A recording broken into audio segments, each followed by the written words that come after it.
Welcome back to Wall Again, where passion meets music, and in this episode I'm going to be re-examining this album, The Final Cut by Pink Floyd. And I'm going to try and answer the question, is this album a misstep or a masterpiece? So originally, my mate Eric and we reviewed every single Pink Floyd album in the back catalogue, all 15 albums, and then at the end we came to a ranking and we ranked the Pink Floyd albums from 15 to 1, 15 being the worst, 1 being the best. In my ranking, this album came in at number 14 of 15. And Eric, I think he was similar. He didn't have much time for this album either. We also ranked the albums out of 10, and I gave this a 3 out of 10. I think Eric actually gave it a lower mark than that. So we really didn't have much time for this album. And just about Eric, he is the biggest Pink Floyd fan I know. Pink Floyd are his favourite band, but he doesn't have much time for this album. But there's a guy on a channel called Close to the Edge. His name is Pat. He's from Waterford in Ireland. And he is also a huge Pink Floyd fan and a huge prog rock fan. And he actually thinks this is Pink Floyd's best album. It's his favourite album by the band. And he continually puts this album in his ranking list of the best prog albums or the best albums of all time. So it's really interesting because he was saying to me, this is a misunderstood masterpiece. He would always say that this album really is got great production, great songwriting, and that I should give it another chance. So I've decided to go and do that. I've decided to give this album another chance to see if it can change my mind, or do I still think it's a complete misstep by the band. Okay, so we'll dive straight in here with the positive things that I think are on this album. Okay, so there's a number of positive things that I believe this album has. I think the production of this album is excellent. Okay, it's obviously been really, really well produced. I know that Roger Waters had a major hand in the production, but he was also helped by James Guthrie and Michael Kamen. Now, Michael Kamen, as a lot of you will know, he's a very famous conductor of orchestras, a classically trained musician, one of the most gifted musicians of all time. And he did a lot of work with a lot of film scores. He worked with Metallica on their S&M album. So, really thought of in high regard in music circles. So I think the work that Michael Kamen does on this album is fantastic. It's absolutely brilliant, and it deserves to get its flowers. There's no doubt about that. So the production is excellent, the orchestration is excellent, and arrangements are excellent. And then we talk about the lyrics. Okay, so this album is a concept album. You mightn't be aware that Roger Waters, his dad actually died in, I believe it was World War II. So he obviously had a lot to say about war and his beliefs in relation to, soldiers being civilians and then being trained up and going to war and maybe losing their life and leaving behind a family and all the devastation that causes. So it was obviously something that was very close to Roger's heart, and he wanted to write a concept album about that, and that's what this is. So the lyrics are fantastic in that sense. He really does bring you in to that world. But where it actually starts going downhill for me is in a number of different ways. Okay, so first we might talk about the band's, Pink Floyd's input into this album. So shortly before the album was actually recorded, or it may have even been in the studio while the album was being recorded, Richard Wright, the keyboard player with Pink Floyd, he was actually sacked from the band by Roger Waters.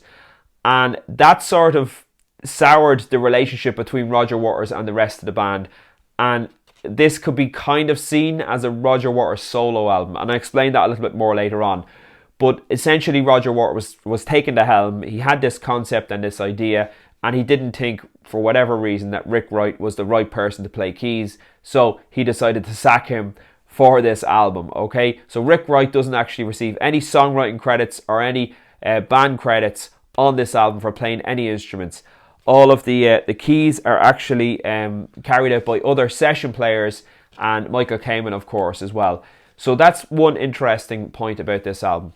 Another interesting point about this album is that David Gilmour, the guitar player and I suppose one of the primary songwriters and one of the lead vocalists of Pink Floyd, he was actually involved in the production of this album very little, okay? And his name was originally on the production credits for the album. And then he asked for his name to be removed from the production credits from the album. And this was after Roger Waters and Dave Gilmour had a big public disagreement over the rights of Pink Floyd, etc. So David Gilmour doesn't really feel that this album represents his work and whatever input he did have. And I would note he has a fantastic guitar solo on the track Your Possible Past, which is the second track. He's got some other great guitar work in there, but he's decided to remove his name from this in terms of songwriting credits and in terms of production credits. So this could really be seen as a Roger Waters solo album with the Pink Floyd name on it, because Roger Waters essentially wrote all the music, he produced it, and he did sack one of the members, and another one of the members wanted their credits removed from the album. So that's where I kind of see this as a Pink Floyd album. And I think it comes down to this.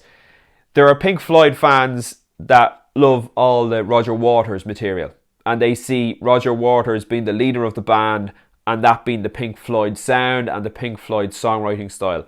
There's other people that think that David Gilmour is the leader of Pink Floyd and always has been, and he's the best musician and his stuff is the best, and that even the stuff after Roger Waters left the band, there's some fantastic albums in there as well.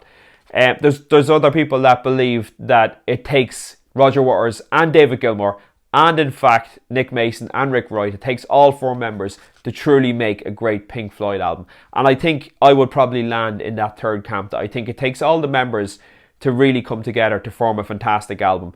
In saying that, I think the album The Division Bell from 1994, which was primarily led by David Gilmour, I think that's a fantastic album. I think that's one of their best albums. And I know a lot of Pink Floyd fans who are sort of hardcore Roger Waters fans, they don't really believe that. They don't think anything after Roger Waters left is good enough for Pink Floyd, and they don't really listen to albums after that. But I'm not one of them. I think David Gilmour and him taking the helm, and certainly 1994's Division Bell, is absolutely fantastic. Momentary Lapse of Reason from 1987, yeah, it's not a great album, to be honest. It's definitely not one of the best, but Division Bell is. I think it's fantastic.